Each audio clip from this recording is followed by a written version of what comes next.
Greetings from the AfCFTA Secretariat in Accra, Ghana. I want to thank Dr. Balonu for inviting me to make these remarks at this very important gathering. The topic that you asked me to present on, reinventing travel, tourism and trade in Africa, is indeed very timely. You convene at a time when the rest of the world appears to be on the road to a fast recovery post-COVID-19. According to the African Development Bank, Africa's GDP fell by $165 billion, 30 million jobs were lost, and 26 million Africans were pushed back into extreme poverty as a result of the pandemic. The pandemic impacted Africa in a number of ways. Disruptions in global supply chains meant that Africa's access to these global supply chains was limited. Commodity prices were subdued, which meant that countries that are over-reliant on the export of commodities suffered. And of course, we experienced reduced inflows of foreign direct investment as a result of the pandemic. In the tourism sector, what we do know is that Africa experienced losses of up to $250 billion in the year 2021 alone. Although there are predictions that the tourism sector in Africa will recover slightly in the year 2023, this may be far too late for those who are active participants in the tourism sector and the travel sector in particular. The plummeting that the African continent experienced at the beginning of the pandemic continues to characterize many of Africa's economies. As you know, for the first time in over 30 years, the African continent experienced a technical recession which had not happened, as I say, in almost a generation. Only 2 or 3 economies in Africa did not go into a technical recession. We will have to take concrete steps to make sure that the recovery that we all want to see is sustainable and that our economies in Africa are resilient post-COVID-19. That is why the African Continental Free Trade Area and its aggressive implementation is important.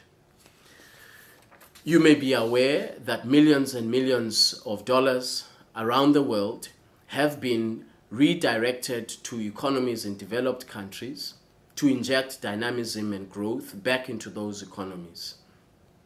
By some estimates, these stimulus packages or economic recovery tools come to trillions and trillions of dollars in a single country. There is not even a single African country that does have the monetary policy space, the fiscal policy space to provide these large economic recovery tools post-COVID-19.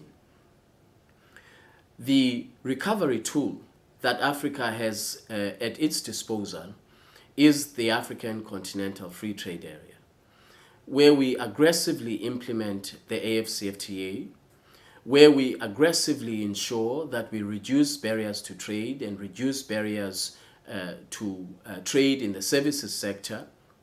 We expect that trade, whether it is in the travel industry, the travel sector, trade in goods, or digital trade, we expect that this recovery that we all want to see will be driven by trade on the African continent. So that as others are able to provide bailouts, which we are not able to provide, that the AfCFTA and that trade is the driver of recovery in Africa. To do this, we have to introduce important tools for implementation of the AfCFTA. The first tool which we have introduced is the Pan-African Payments and Settlement System. The largest barrier to boosting intra-Africa trade is the cost of regional and intra-regional trade across the African continent. 42 currencies, causing us to spend close to $5 billion on the cost of currency convertibility, is a significant barrier to the competitiveness, the efficiency, and the affordability of trade in Africa. Through the Pan-African Payments and Settlement System, we want to make sure that intra-regional trade and across regions, that the payments issue, the payments challenge, the payments barrier that is overcome through this digital platform for instantaneous payments that will be reducing our reliance on the use of a third currency for us to trade across Africa.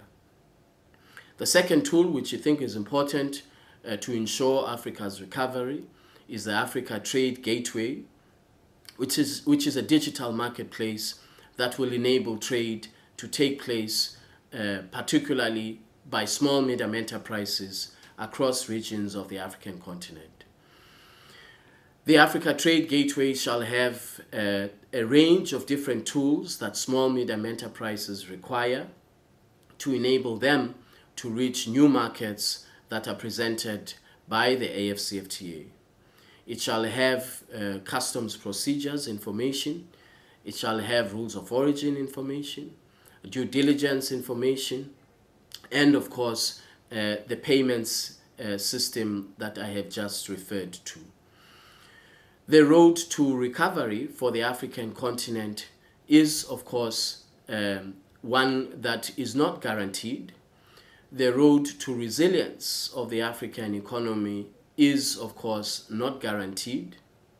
We will have to make sure that we implement aggressively the AfCFTA so that we reduce the barriers to trade and that we reduce barriers to intra-Africa investment to contribute to Africa's overall GDP.